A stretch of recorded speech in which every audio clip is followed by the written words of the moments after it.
This is a used bookstore and a used record store.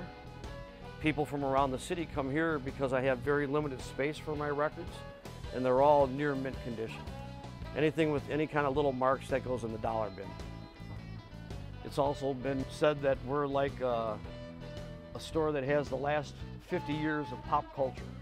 We have vintage rock magazines and vintage Playboys and car magazines and old and new stuff. It started out in 1966 as the Book Box, and we've kept that name on the sign outside.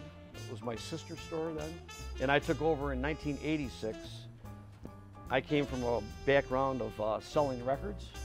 I've been selling records in Chicago since 1971, and before I bought the bookstore, I ran a shop in Evanston called Record Exchange. That was a famous used record store on Dempster and Chicago Avenue.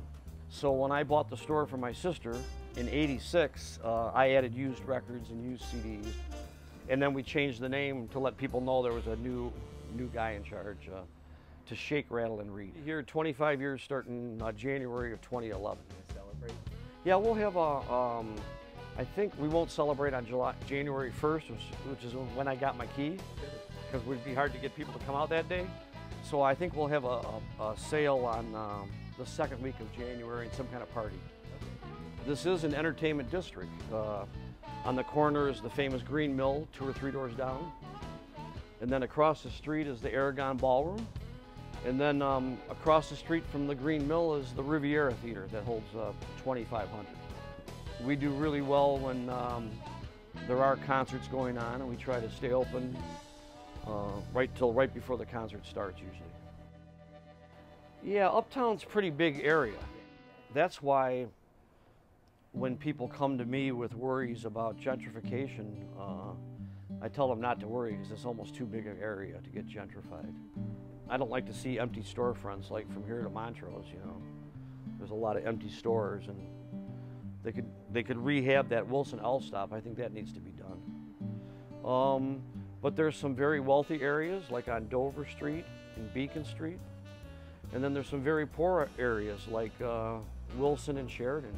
Yeah, it's a very diverse neighborhood. Someone at the post office told me that there was 60 some different languages spoken in Uptown. I don't think it'll ever be like Lincoln Park or North and Clybourne with the Apple Store and stuff like that. Now we did get a new Target recently down by Broadway and Wilson.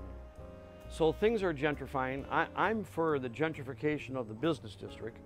I'd like to see more businesses moving in. In reality, I was very happy that Borders moved in because number one, it's going to draw book buyers to the corner of Broadway and Lawrence.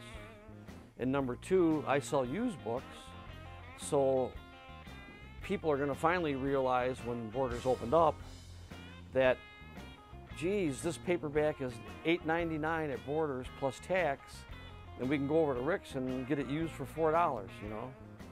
Even with some of the recent gentrification in Uptown, older businesses like Rick's are still able to do well. Well, this year we had our first Uptown Rib Festival with live bands, and they blocked off Broadway and Lawrence all the way down to where the L is, and set up stages and had barbecue booths and rib contests, and a lot of people came, and there was no incidents and there was no trouble, and it was all happy for 3 days, so that was a good sign.